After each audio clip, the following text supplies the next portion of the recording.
Welcome. Welcome. This is Game On Evalu. Let me try again. Welcome. I'm so excited to be here. I'm here to present Game On Evaluate Classroom Engagement with ChatGPT and Gamification Magic.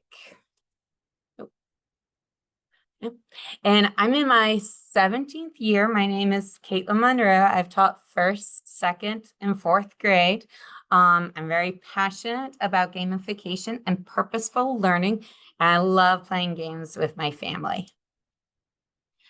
So today we're going to go over these learning targets, and we're going to talk about how you can understand what gamification is and the different elements to a good game. And then we're going to connect it with how we can use the tool AI. And on a scale of 1 to 5, 1 being kind of new to it and 5 being like more of an expert, how would you guys rate yourselves on the concept of gamification? So awesome. Excellent. So we got 2 3s here. So we'll probably go through those slides a little bit quickly since you guys already have some background knowledge with that. But as you know, gamification is an approach to motivate and engage students using game elements in a classroom setting. I know some people think of it as flashy and stuff, but it's really about motivation and engagement. So the elements to a good game are kind of like a board game or a video game, card game. You want to have these clear guidelines, element of chance, meaningful progression, opportunity for personalizing and social celebrations or competition. And we're going to go through these in a little bit. Oh, and I see we have another. Hey, Dustin, how are you?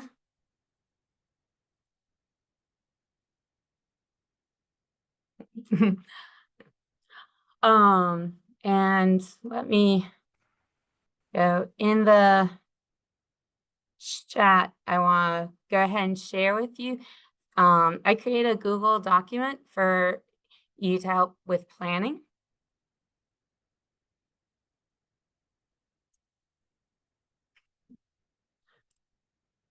And let me add that to the chat.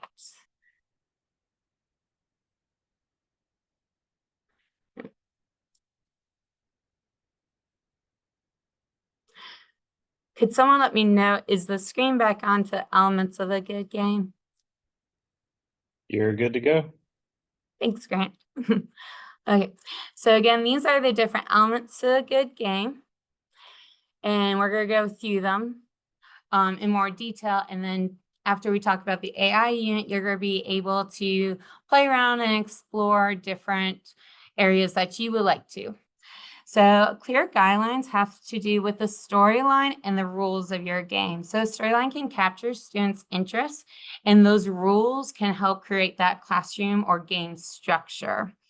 So like with a storyline, you might be thinking about the theme, the tone of your lesson or unit, the characters, the roles for the students or characters they will come across in your game. And the actions is what's happening. What problems do they need to solve? And can they be quick, and opportunities to learn from failures.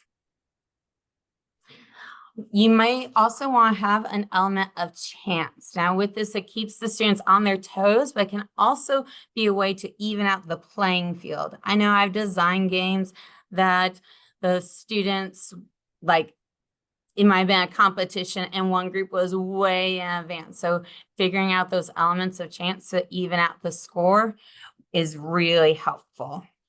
You can also incorporate a magic 8-ball if you want to.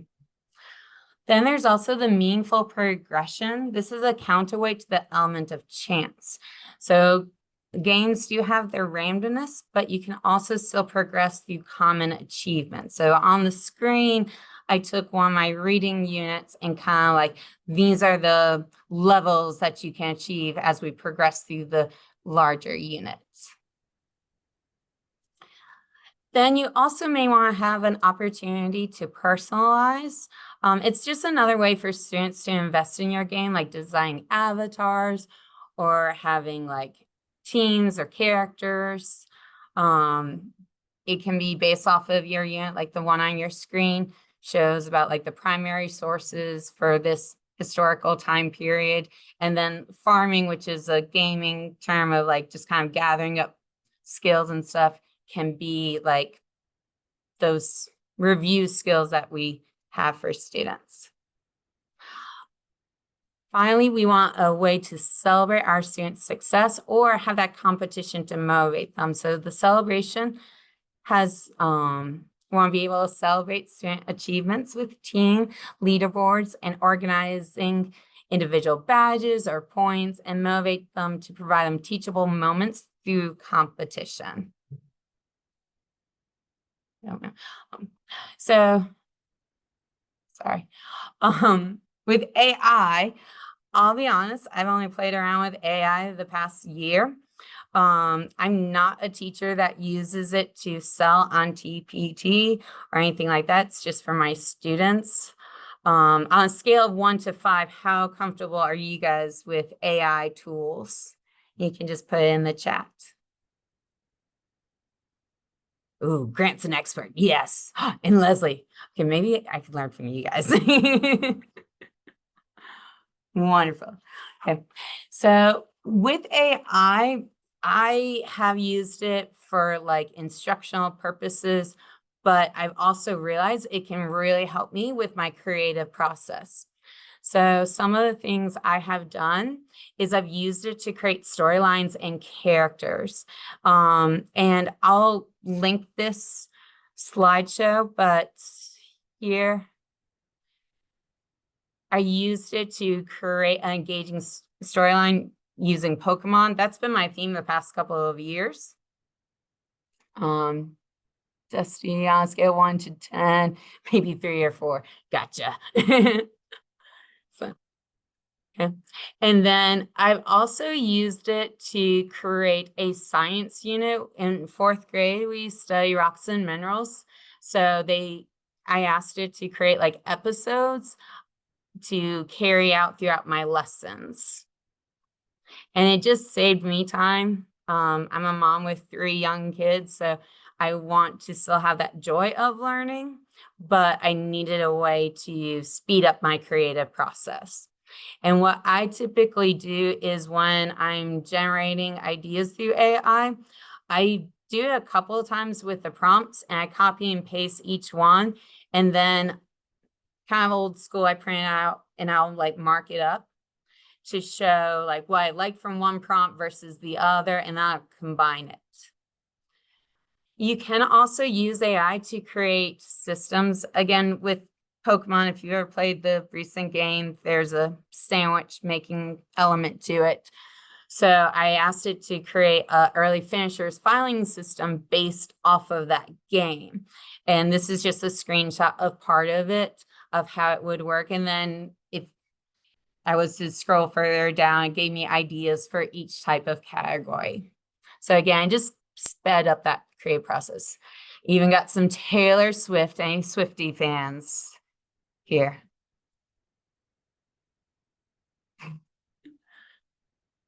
Maybe, Grant, not a big fan. Well, it's all good. So I prompted it to create math problems relating to time based off of Taylor Swift. We had kids really into it and the whole like Super Bowl thing, and if she was going to make it there on time. So dramatic. I will say with math, I found that definitely including the standards and double checking the numbers with math. It was sometimes either too easy numbers or too difficult, but it still gave me that structure that I could use to create in. So now it's your time to go through and just think about how you want to prompt it. You could start with a big unit that might be something that like you don't really enjoy teaching and you want to gamify it to make it more engaging and motivating for you and your students. Or you could pick a 1-day activity where you can go through and just create that storyline. I know I use ChatGPT, but I know there's also one that's called like Magic AI and stuff, but you guys seem to be really good with being experts on it. But I'm going to just give you this time to create, and then we'll take a moment to share after our 10 minutes.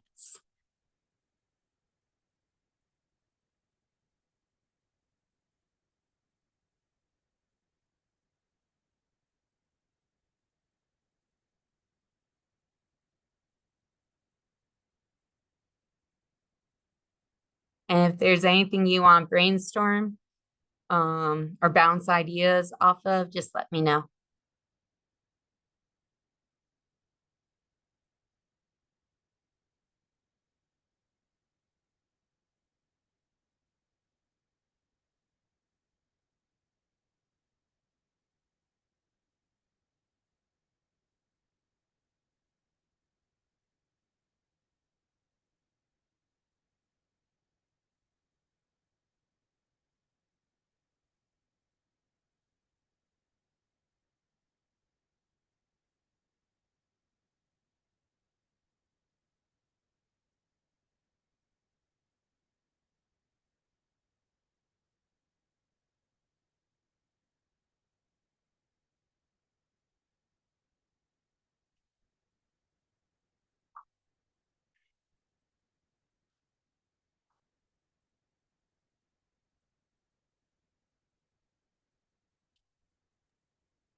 Caitlin, are you able to share your slideshow in the chat? Yeah, I can do that. Give me just a moment.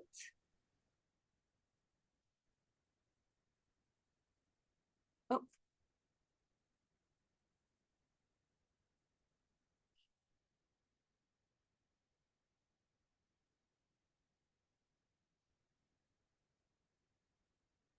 there you go. Thank you very much. You're welcome. Hey, Alice, how are you doing?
We're about halfway through our time.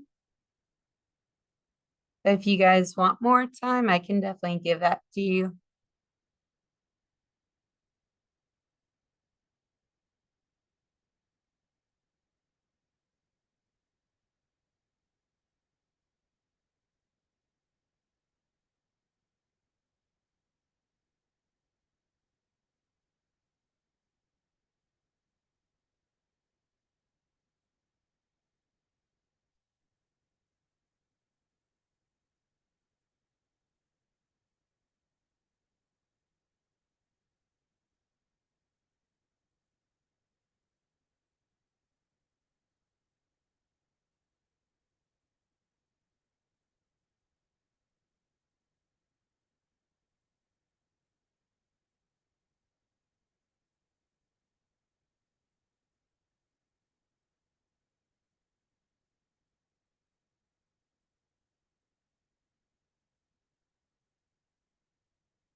We have about a minute left of the 10 minutes. And again, we can extend it if you guys prefer.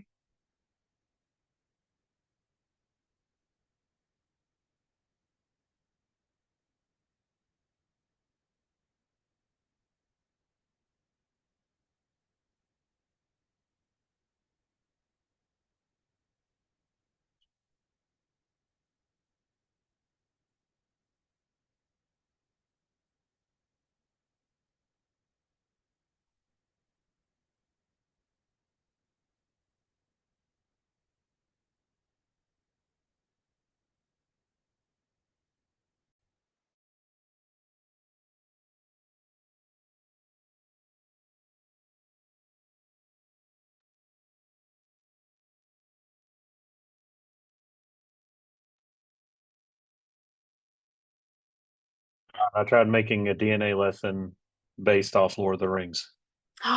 Oh, awesome. So, And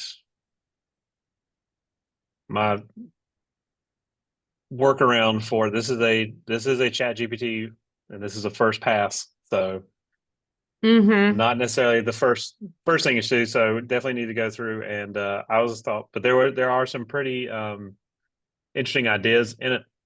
One thing I did do when I put in, if y'all familiar with some of the AI guidelines put out by DPI, told it that it's a expert biology teacher teaching a 10th grade class, and they were just working on DNA. If I'd gone a little bit further in, I would have pasted the science standard for, or the biology standard for DNA in there as well to kind of make it match to that.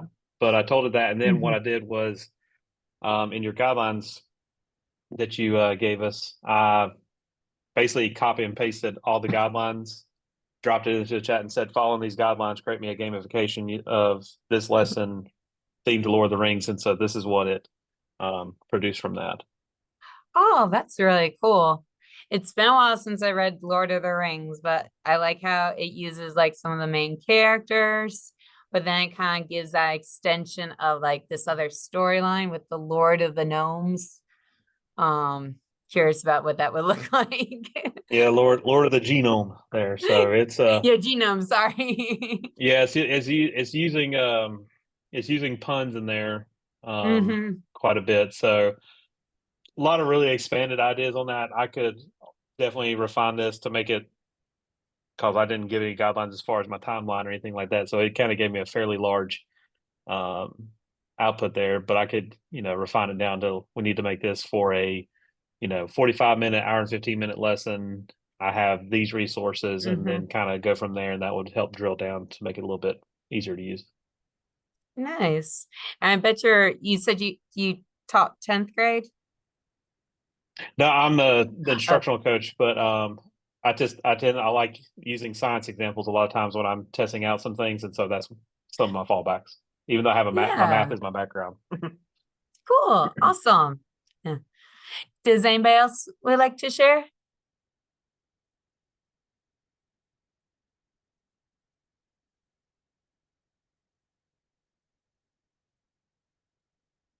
I know one thing I've started exploring a little bit more is AI art, of like being able to put in like a description of like a character that I've created in the chat GTP, and being able to have like a visual to use like in a slide or background. So I've done that with like places like, again, I'm teaching fourth grade, so we focus a lot about North Carolina. So I can find actual places and create like a visual that's like a pixel art type look to go with my Pokemon theme.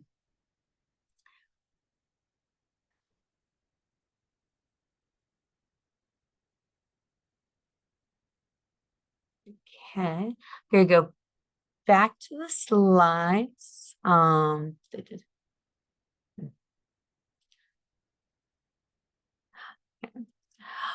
know those of you that were here at the beginning, you guys had already had some like background knowledge with gamification, but those of you that came a little bit later, here's some like tips that I felt like were really helpful to me, and then also some epic fails that I really learned from and grew from, especially like having a good balance in my game. Those of you that have done gamification before, would you have anything to share with the tips or epic fails?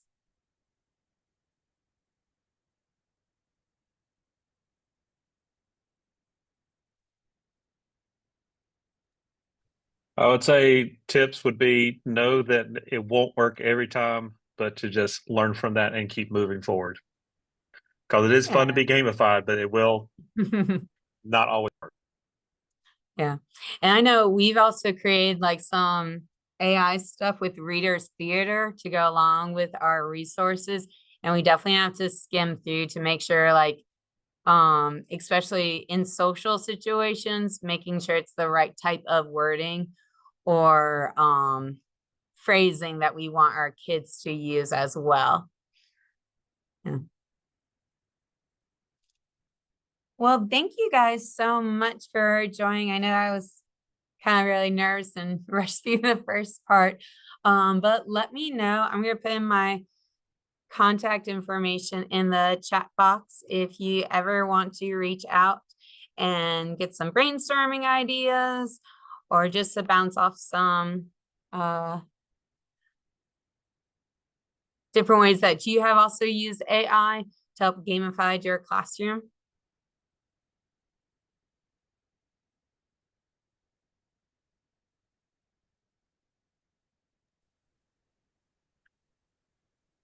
And thank you so much.